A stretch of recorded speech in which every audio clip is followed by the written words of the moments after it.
Assalamualaikum warahmatullahi wabarakatuh.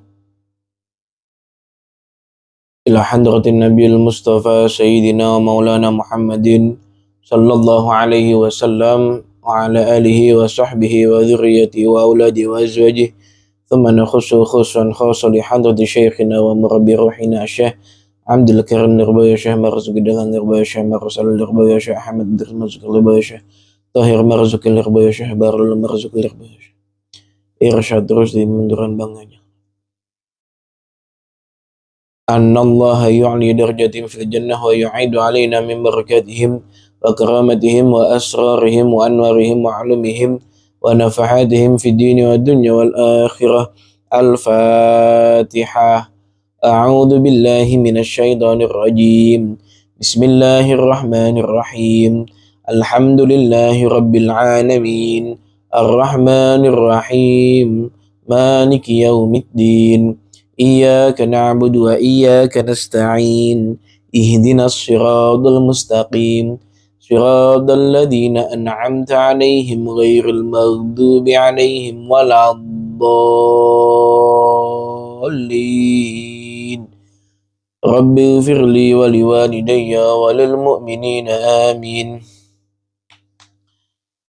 Bismillahirrahmanirrahim. Alhamdulillahilladzi hadana lihada wa ma kunna linahtadiya laula an hadanallah. Subhanaka la ilma lana illa ma 'allamtana innaka antal alimul hakim. Rabbi shrah li sadri wa yassir li amri wahlul 'uqdatam min lisani yafqahu qawli. Amma ba'du. Ibu-ibu yang dirahmati oleh Allah, alhamdulillahi rabbil alamin. Segala puji mari kita panjatkan kehadirat Allah subhanahu wa ta'ala. Dengan segala limpahan rahmatnya, dengan segala karunia-Nya, kita bisa berjumpa kembali pada majelis yang insya Allah dipenuhi dengan barakah Allah subhanahu wa ta'ala, dalam keadaan sehat wal afiat, dalam keadaan iman dan Islam tanpa suatu kekurangan apapun. Salawat serta salam semoga selalu tercurahkan kepada junjungan kita Nabi Agung Nabi Muhammad sallallahu alaihi wasallam, di mana kelak beliaulah yang kita harapkan syafaatnya di yaumul qiyamah.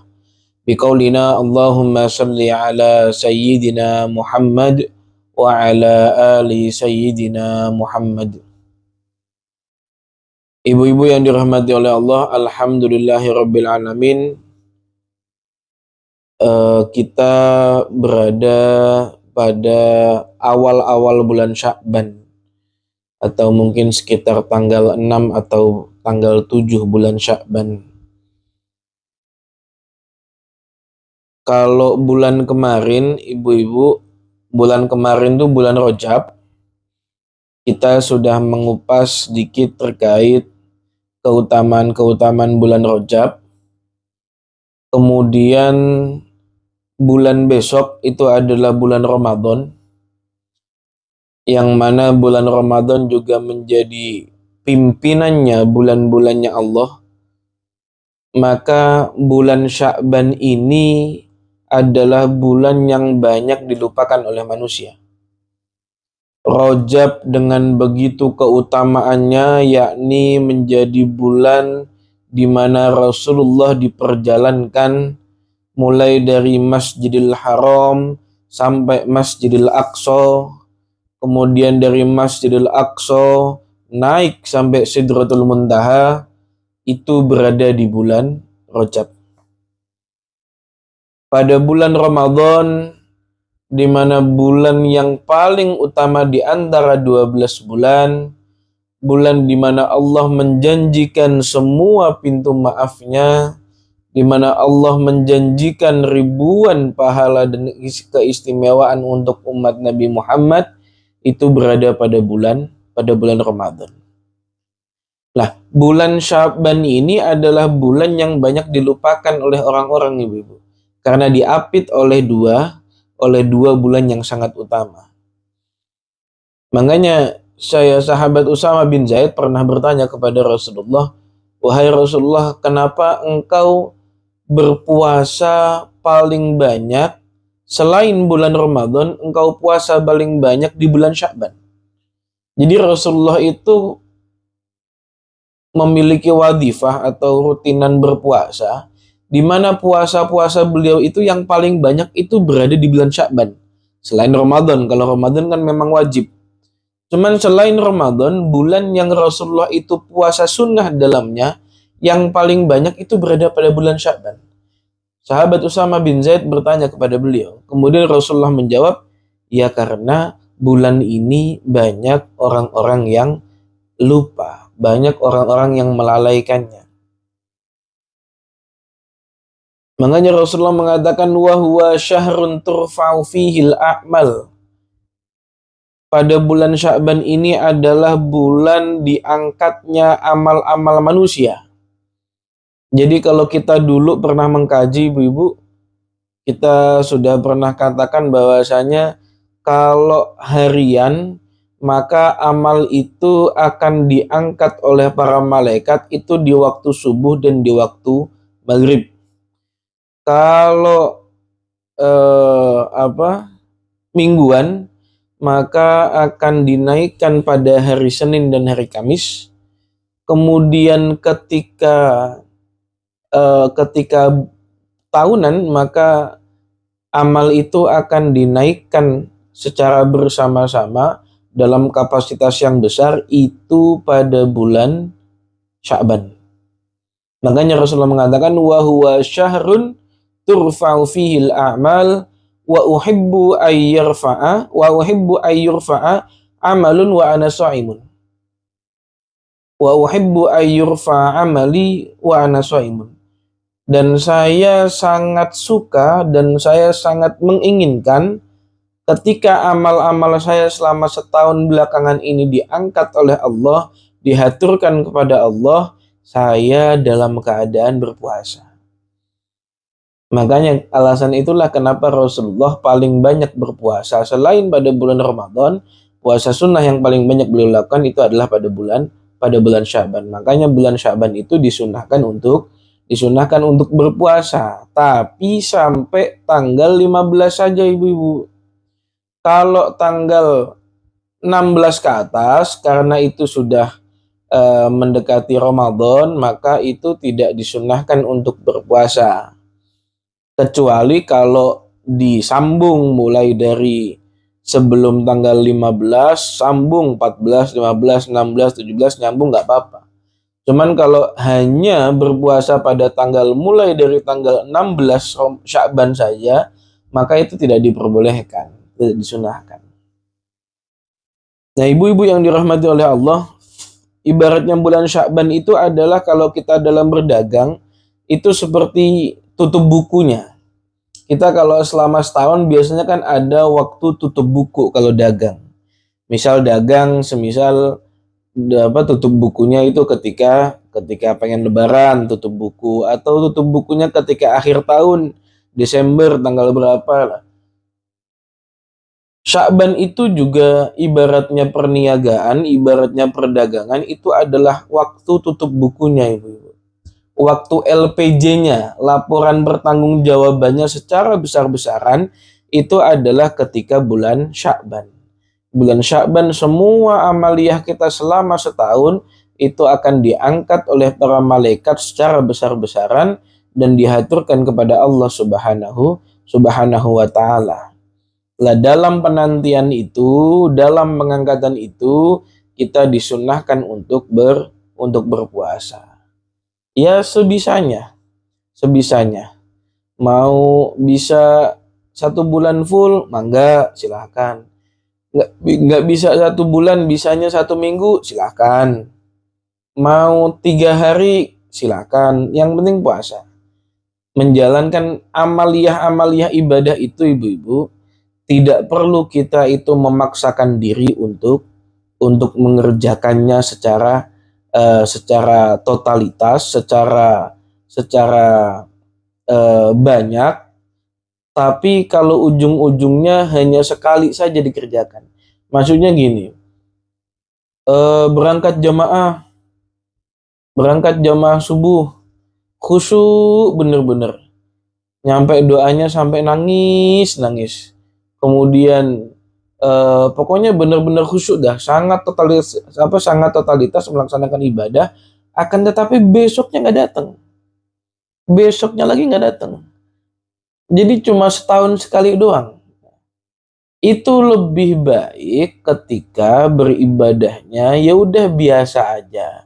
Berangkat sholat subuh ya sholat subuh, berdoa ya berdoa, sholat sunnah ya sholat sunnah, dikiran ya dikiran, tapi istiqomah. Terus dilaksanakan.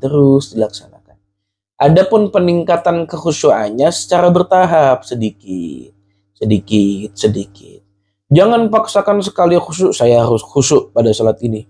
Terus khusyuk, bener-bener khusyuk, kemudian dikiran bener-bener dikir, berdoa sampai nangis-nangis, sampai teriak-teriak, tapi cuma sekali aja. Besoknya udah nggak sholat lagi, besoknya udah nggak berangkat lagi. Nah, jadi ibadah itu dibuat santai.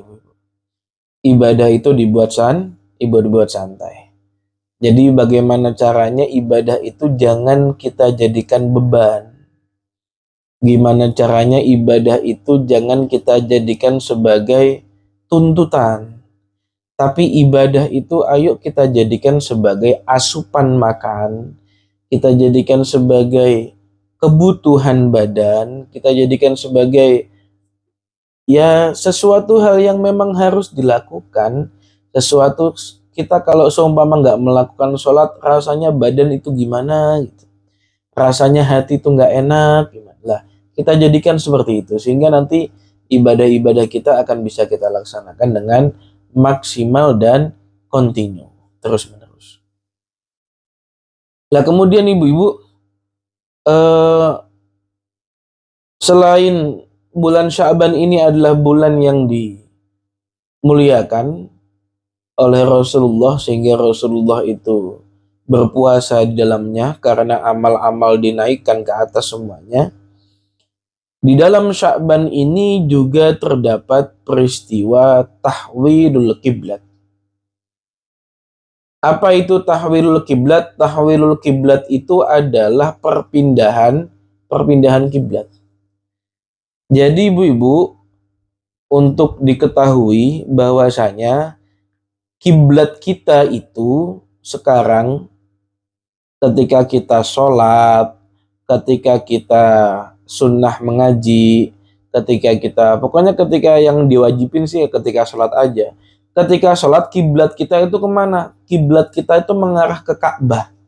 Ka'bah itu ibu ya, kotak persegi itu kubus tuh Ka'bah, bukan mengarah ke barat, ya, bukan mengarah ke barat, tapi mengarah ke Ka'bah. Lah berhubung Ka'bah itu ada di sebelah baratnya Indonesia, agak serong ke kanan, maka dibuat pukul rata kalau kiblatnya orang Indonesia itu mengarah ke barat. Cuma kalau yang asli, yang presisi, kiblatnya umat Islam itu adalah ke Ka'bah. Berarti kalau seumpama dia rumahnya itu ada di Afrika yang nggak menghadap ke barat, berarti menghadapnya ke timur, agak serong ke kiri sedikit.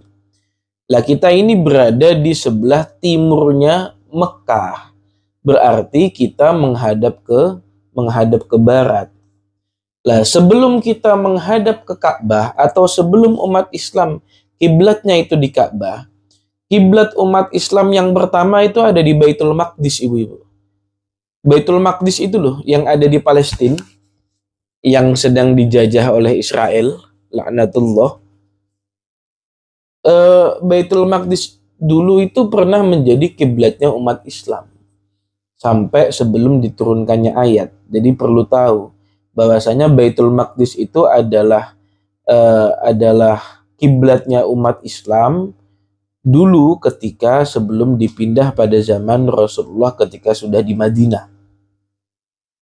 Lah kenapa kok dipindah ke Ka'bah? Karena Rasulullah yang meminta sendiri. Rasulullah itu selalu meminta kepada Allah untuk supaya kiblatnya umat Islam itu jangan lagi ke Baitul Maqdis. Jadi sebelum pindah ke Ka'bah, Baitul Maqdis itu, arah ke Baitul Maqdis itu menjadi kiblatnya umat Islam ketika sholat.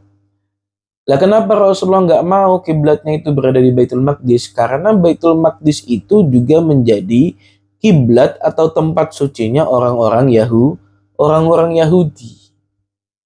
Lah orang-orang Yahudi ini ketika mengetahui Rasulullah itu sholat menghadap masih ke Baitul Maqdis, orang-orang Yahudi itu mengejek kepada Kanjeng Nabi. Mereka mengatakan innahu yatsba'u qiblatana wa innahu yukhalifuna. Dia itu si Muhammad menyembah atau mengikuti kiblat kita, tapi mereka tidak mau ikut dengan ajaran-ajaran kita. Itu kata orang Yahudi. Walaula nahnu lam yadri aina yastakbil. Kalau saja tidak ada kami, maka niscaya Muhammad tidak akan tahu di mana dia seharusnya menghadap. Nah ini perkataan orang-orang Yahudi Madinah pada waktu itu. Maka Rasulullah terus menengadahkan tangannya ke Allah, terus berdoa di bawah langit. Rasulullah terus setiap malam memohon kepada Allah supaya kiblatnya orang-orang Islam itu dipindah ke Ka'bah. Supaya apa? Supaya tidak sama dengan orang-orang Yahudi. Lah inilah ibu-ibu salah satu pelajaran bahwasanya yang perlu kita jadikan prinsip. Rasulullah itu tidak suka atau tidak senang ketika sama dengan keidentikan orang-orang Yahudi. Bukan hanya Yahudi, semua non-Muslim. Pokoknya Rasulullah itu nggak mau identitasnya sama dengan agama-agama yang lain. Agama Islam ya harus punya agama Islam sendiri, identitasnya apa. Nggak boleh menyamai, nggak boleh sama dengan keidentikan agama-agama lain. Bukan benci ibu-ibu ya, bukan benci non-Muslim, tapi Rasulullah itu ingin umat Islam itu memiliki identitas sendiri. Makanya Rasulullah itu tidak suka untuk menyamai dengan orang-orang kafir. Tidak mau. Ketika orang-orang kafir itu pakai pakaian tertentu, maka Rasulullah nggak akan mau menyamainya. Pasti Rasulullah akan memberbedakan diri. Rasulullah akan berbeda dari orang-orang non-Muslim tersebut. Nah ini yang perlu kita jadikan prinsip, yang perlu kita jadikan wanti-wanti bahwasanya dalam Islam itu tidak boleh memakai sesuatu yang identik dengan non-Muslim. Makanya hati-hati kalau waktu pas Natal tanggal 25 Desember biasanya ada banyak aksesoris. Semisal aksesoris topi Santa Claus atau aksesoris apalah yang berbau-bau Kristen atau semisal kalung salib. Nah, kalung salib atau peci Yahudi, tahu kan ibu-ibu ya, peci Yahudi yang kayak batok kelapa kecil warna putih, kayak kupluk doang gitu, bukan kopiah, tapi cuma di ubun-ubun doang naruhnya dia. Nah, itu adalah pakaian-pakaian, aksesoris-aksesoris yang bersifat sama dengan orang-orang non-Muslim. Itu hukumnya haram untuk digunakan. Makanya anak-anaknya dijagain. Biasanya kan bocah pada nggak tahu. Beli aksesoris kalung, ternyata kalungnya bentuknya salib. Jangan dibilangin kalau itu tidak diperbolehkan. Kalung salib lah atau apalah, pokoknya hal-hal yang berbau dengan identitas orang non-Muslim. Tapi sekali lagi tidak membenci orangnya. Tidak membenci non-Muslim, tidak. Wajar dong kita sebagai agama Islam, agama yang kita yakini bahwasanya Allah Subhanahu wa taala adalah Tuhan kita, wajar dong kalau kita ingin memiliki identitas sendiri yang berbeda dengan identitas orang-orang non-Muslim yang lain. Nah, ini perlu digarisbawahi. Nah, kembali ke kisah tadi ibu-ibu, bahwasanya Rasulullah itu setelah hijrah dari Mekah ke Madinah, selama 17 bulan di Madinah, Rasulullah itu sholat masih menghadap ke Baitul Maqdis bersama para sahabat. Selama 17 bulan Rasulullah pun juga terus berdoa kepada Allah supaya Baitul Maqdis dipindahkan supaya kiblatnya dipindahkan dari Baitul Maqdis kepada Ka'bah. Akhirnya setelah 17 bulan berdoa kepada Allah, Allah menurunkan firman-Nya, "Qad nara taqalluba wajhika fis sama." Sungguh kami telah melihat wajahmu yang diarahkan kepada langit. Jadi Rasulullah menengadahkan wajahnya ke langit, itu dilihat dengan penglihatan rahmat oleh Allah Subhanahu wa taala. Akhirnya Allah berfirman, "Falanuwalliyannaka qiblatan tardaha." Maka akan kami palingkan kiblatmu ke arah yang kamu senangi. Jadi dikabulkan oleh Allah. Akhirnya kiblatnya orang-orang muslim pindah, yang awalnya dari Baitul Maqdis berpindah ke Ka'bah. Nah, kapan itu terjadi perpindahannya? Yakni kapan itu terjadinya turun ayat perpindahan kiblat? Itu terjadi pada bulan Sya'ban. Makanya bulan Sya'ban termasuk bulan yang mulia. Sebagian ulama mengatakan bulan itu dikatakan mulia atau tidak tergantung seberapa mulia bulan tersebut, bergantung pada seberapa banyak event-event atau tanggal-tanggal bersejarah yang ada pada bulan tersebut. Dan di antara beberapa bulan yang paling banyak terdapat peristiwa-peristiwa yang patut dikenang dalam sejarah Islam, itu yang paling banyak adalah bulan Muharram. Bulan Muharram itu paling banyak. Lah Sya'ban, di antara peristiwa yang patut untuk dikenang itu adalah peristiwa tahwilul kiblat atau perpindahan kiblat, di mana tadi Rasulullah itu dikabulkan oleh Allah Subhanahu wa taala. Setelah selama 17 bulan Rasulullah itu berdoa kepada Allah, menengadahkan wajahnya selalu ke langit, kemudian diperhatikan oleh Allah Subhanahu wa taala. Ibu-ibu yang dirahmati oleh Allah, kemudian bulan Sya'ban itu juga merupakan bulan di mana turunnya perintah untuk bersolawat kepada baginda Nabi Muhammad Sallallahu Alaihi Wasallam. Kita sering mendengar bahwasanya ayat yang turun adalah Innallaha wa malaikatahu yusalluna 'alan nabi ya ayyuhalladzina amanu sallu 'alaihi wa sallimu taslima. Itu ayat Quran ibu-ibu. Itu ayat Al-Quran. Kalau ibu-ibu pernah hatam, maka pasti ibu-ibu pernah membaca ayat tersebut dalam Al-Quran. Artinya bagaimana? Innallaha wa malaikatahu, sesungguhnya Allah bersama para malaikatnya, yusalluna 'alan nabi, Allah dan para malaikatnya bersolawat kepada baginda Nabi Muhammad sallallahu alaihi wasallam. Kemudian Allah perintahkan, ya ayyuhalladzina amanu, wahai orang-orang yang beriman, sallu alaihi wasallimu taslima. Bersolawatlah kalian semua kepada baginda Nabi Muhammad sallallahu alaihi wasallam. Kalau kita perhatikan ibu-ibu, seperti yang sering saya katakan dulu, bahwasanya Allah itu memerintahkan semua ibadah, pasti Allah tidak mungkin melakukannya. Allah memerintahkan sholat, ya nggak mungkin Allah sholat. Wong sholat itu untuk menyembah Allah. Allah tidak mungkin menyembah, karena Allah yang disembah.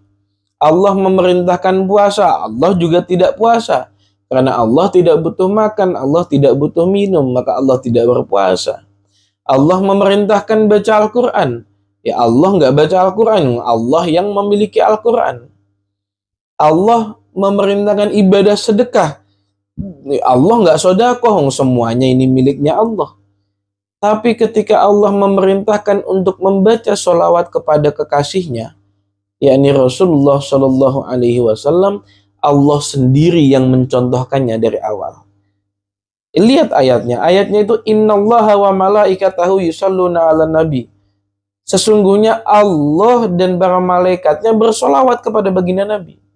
Baru kemudian Allah memerintahkan kepada orang beriman, ya ayyuhalladzina amanu, wahai orang-orang yang beriman, bersolawatlah kalian semua kepada baginda Nabi Muhammad Shallallahu Alaihi Wasallam. Ini menunjukkan betapa solawat itu adalah sesuatu hal yang sangat agung, sesuatu hal yang sangat memiliki predikat yang tinggi di sisi Allah Subhanahu wa Ta'ala. Kenapa memiliki predikat yang tinggi? Ya karena Rasulullah itu adalah kekasihnya Allah. Solawat itu apa sih? Solawat itu adalah doa. Sallallahu ala Muhammad. Mudah-mudahan Allah limpahkan rahmat takdim kepada baginda Nabi. Sallallahu ala Allahumma salli ala Muhammad. Ya Allah, berikanlah, limpahkanlah rahmat takdim kepada Nabi Muhammad sallallahu alaihi wasallam. Jadi solawat itu doa, ibu-ibu. Solawat itu doa.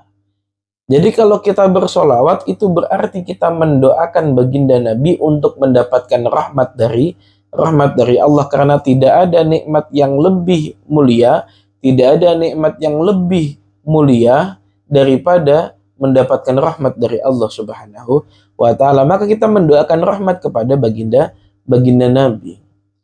Lah, ini kita diperintah oleh Allah untuk membaca sholawat, di mana sebelumnya Allah sudah membacakan sholawat tersebut bersama dengan para malaikatnya. Cuman perlu dipahami bahwasanya kalau sholat itu bermakna doa, mendoakan baginda Nabi, maka tidak mungkin dong Allah itu bersolawat berarti mendoakan kanjeng Nabi, nggak mungkin. Karena kalau berdoa ya pastinya berdoa kepada Allah. Lah maka perlu diketahui solawat itu ada 3. Kalau solawatnya Allah kepada baginda Nabi itu bukan bermakna minta rahmat, tapi bermakna memberikan rahmat, Kalau malaikat yang bersolawat, maka solawatnya malaikat ini bermakna memintakan ampunan atau beristighfar untuk baginda Nabi.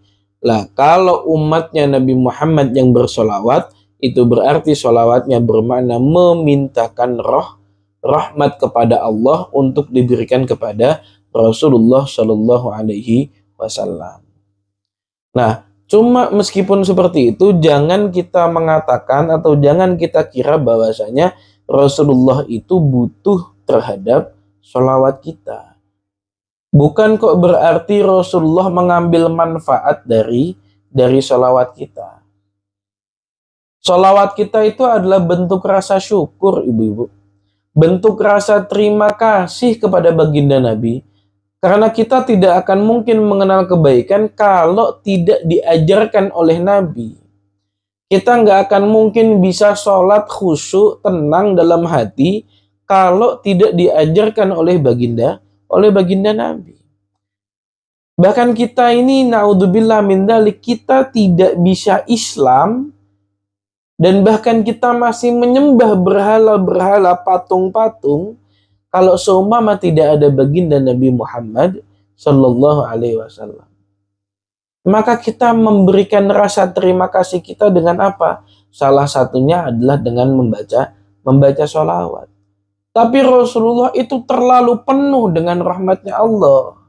Rasulullah itu terlalu mulia derajatnya di sisi Allah. Sehingga doa rahmat yang kita berikan sebanyak apapun, itu tidak akan bisa memberikan manfaat apapun kepada Rasulullah. Ibaratnya ada konglomerat, ada orang yang memiliki kekayaan triliunan, yang sudah baik berjasa pada kita, kemudian kita ingin memberikan rasa terima kasih. Akhirnya apa? Kita ngamplopin dia. Misal salam tempel 100.000.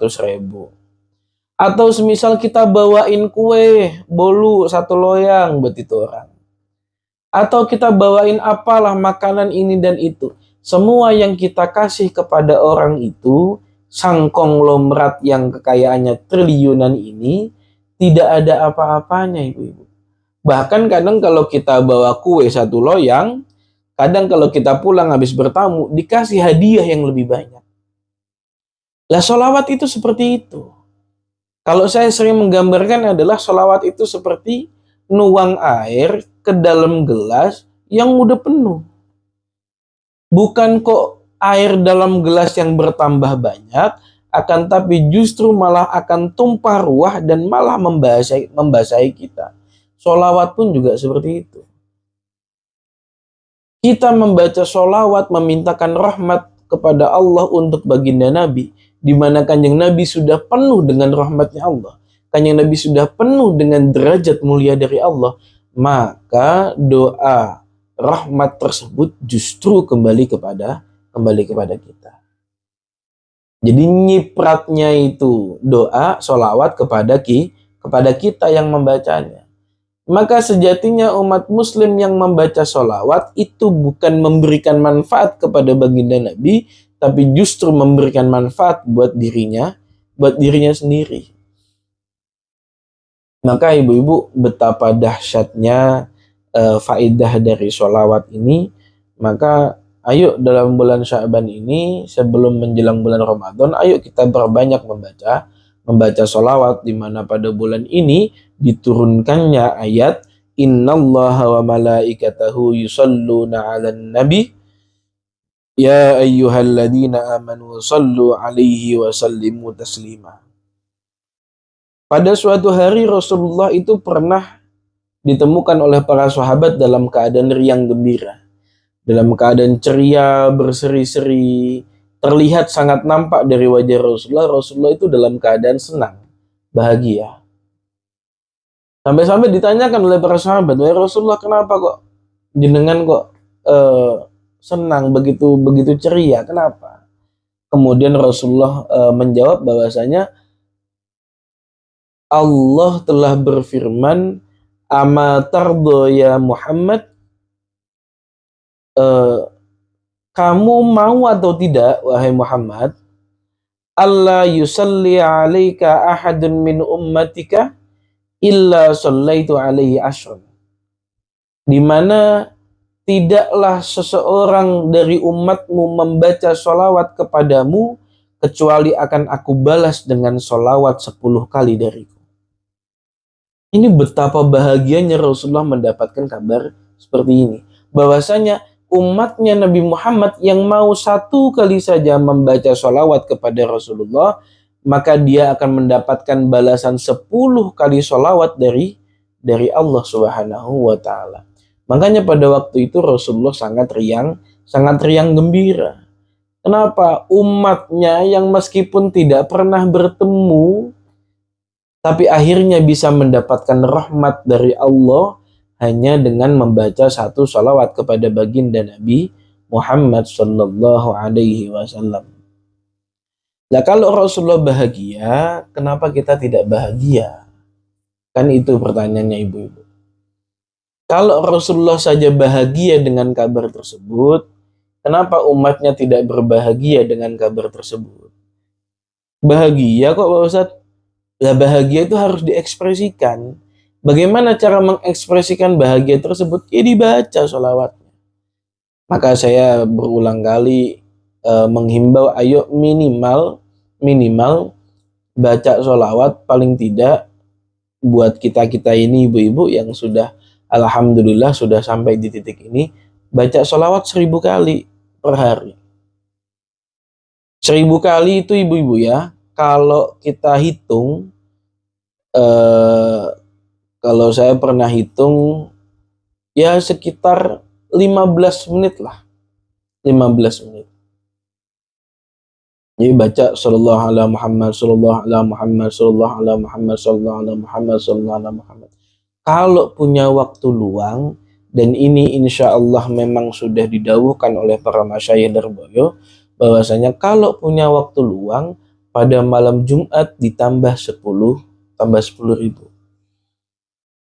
Jadi kalau adatnya di Lirboyo ibu-ibu, untuk wiridan atau sholawatan setiap hari itu, setiap hari membaca 1000 Sallallahu ala Muhammad, ketika khusus malam Jumat, di mana itu adalah malam dilaporkannya amal-amal kita kepada baginda Nabi, kita membaca 10.000 sholawat. Itu kalau pernah saya hitung dengan jam, mungkin sekitar 2 jam. Kalau kita ngedur dari awal sampai akhir terus 10.000 itu sekitar 2 jam. Tapi kalau seumpama dibuat enjoy sambil nonton TV atau dibuat sambil apa, ya itu kan nggak kerasa. Cuman kalau nggak bisa ya sudah, per hari aja fokus per hari 1000 sholawat.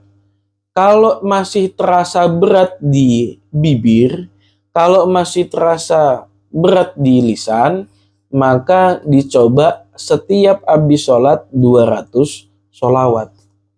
Supaya nggak kerasa. Jadi setiap habis sholat subuh 200, sallallahu ala Muhammad, sallallahu ala Muhammad, sallallahu ala Muhammad. Duhur 200 lagi, asar 200 lagi, maghrib, isya 200 lagi.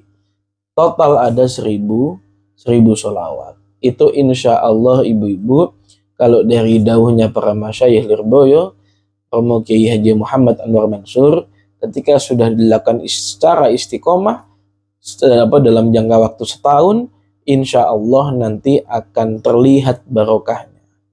Nanti akan terlihat rizki yang Allah berikan secara min haitsu la yahtasib, tidak dinyana-nyana, tidak disangka-sangka.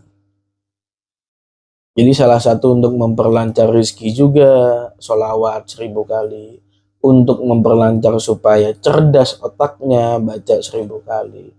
Kalau ibu-ibu mau supaya anaknya cerdas, baca sholawat 1000 kali. Dibacain buat anaknya, dibacain ke air, ditiupin ke air, minumin ke anaknya. Jadi insya Allah ibu-ibu, kalau dengan sholawat, insya Allah semua hajat itu bisa terkabul. Kenapa? Karena dengan sholawat itu kita mendekatkan diri kepada Allah melalui baginda Nabi. Ketika kita sudah dekat dengan Allah, maka apapun kebutuhan kita, jangankan kebutuhan yang kita minta, kebutuhan yang tidak kita minta pun, Allah akan langsung memberikannya kepada kita. Insya Allah. Banyak sekali ibu-ibu pengalaman-pengalaman pribadi dari orang-orang, tidak hanya ulama, tidak hanya kiai, orang-orang biasa pun itu banyak yang mengalami pengalaman-pengalaman pribadi terkait berkahnya sholawat. Kalau kita sering mendengar bahwasanya jasadnya orang Islam yang menghafalkan Al-Quran, maka jasadnya akan utuh ketika dikuburkan dan tidak akan dimakan oleh cacing-cacing tanah. Itu yang sering kita dengar. Tapi ternyata kalau menurut guru kami, yakni Maulana Al-Habib Lutfi bin Ali bin Hashim bin Yahya Pekalongan, bahwasanya bukan hanya orang menghafal Al-Quran, tapi orang-orang yang ahli sholawat itu juga bisa memiliki keistimewaan tersebut. Kalau yang baru saja kita ketahui kemarin itu Romo Kiai Haji Maimun Zubair almarhum al-maghfurlah.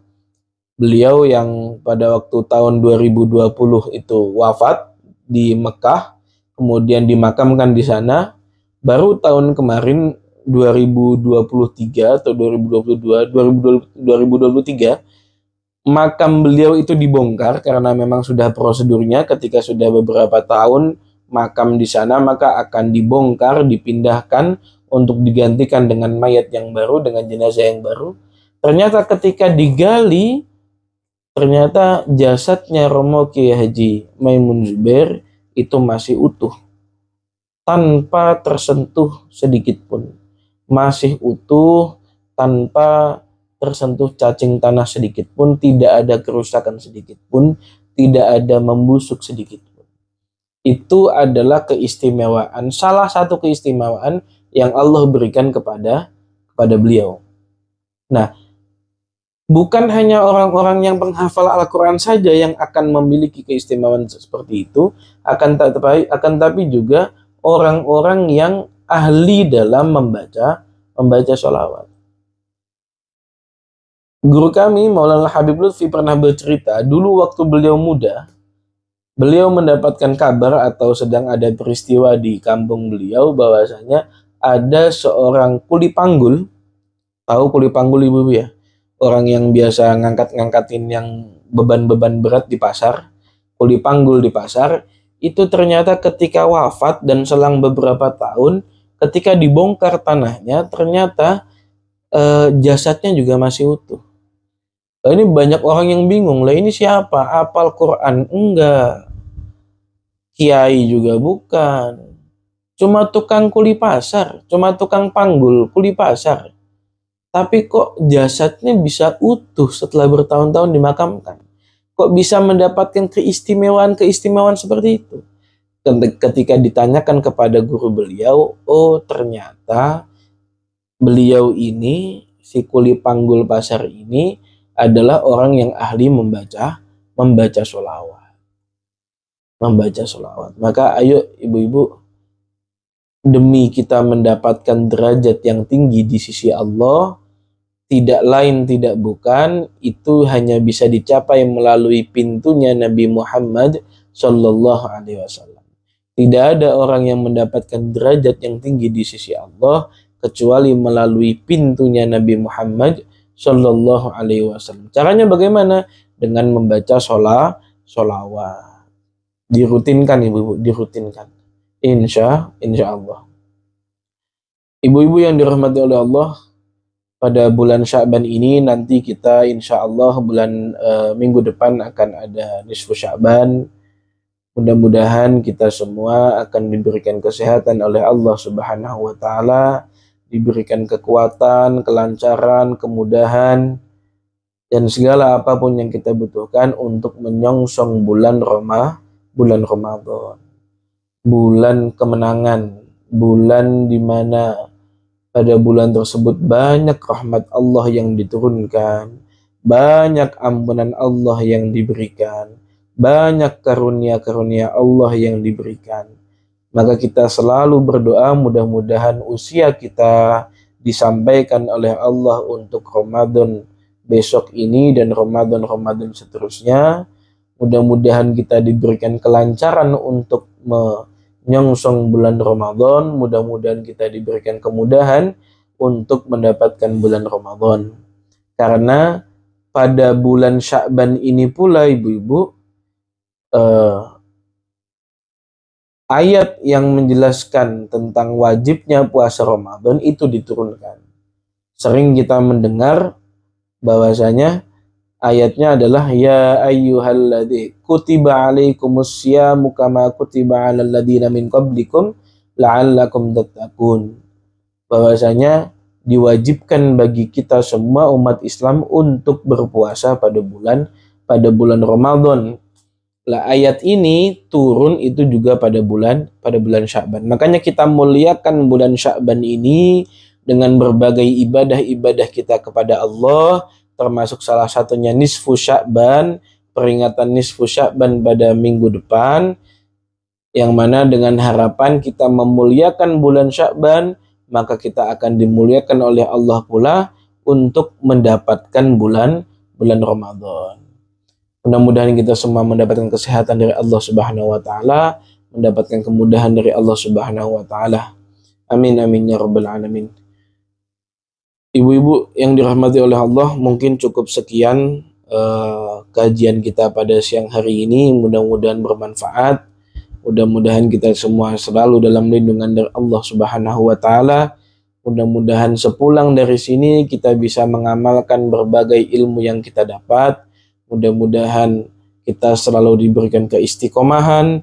Semoga kita selalu diberikan keikhlasan. Mudah-mudahan kita selalu diberikan rizki dari Allah Subhanahu wa taala sehingga kita bisa selalu melakukan rutinan kita pada Ahad siang seperti pada siang hari ini. Semoga kita semua mendapatkan keberkahan dari Allah Subhanahu wa taala. Bismillahirrahmanirrahim. Alhamdulillahirabbil alamin. Hamdan yafi ni'amahu wa yukafi mazidah. Ya Rabbana lakal hamdu wa lakal syukru kama yanbaghi li jalali wajhikal karimi wa 'azimi sultanik. Allahumma shalli ala sayyidina Muhammadin tibbil qulubi wa dawaiha wa 'afiyatil abdani wa shifaiha wa nuril absari wa diyaiha wa 'ala alihi wa sahbihi wasallam. Allahumma ighfir lana dhunubana wa liwalidayna warhamhuma kama rabbayana shighara. Rabbana dhalamna anfusana wa illam taghfir lana wa tarhamna lanakunanna minal khasirin.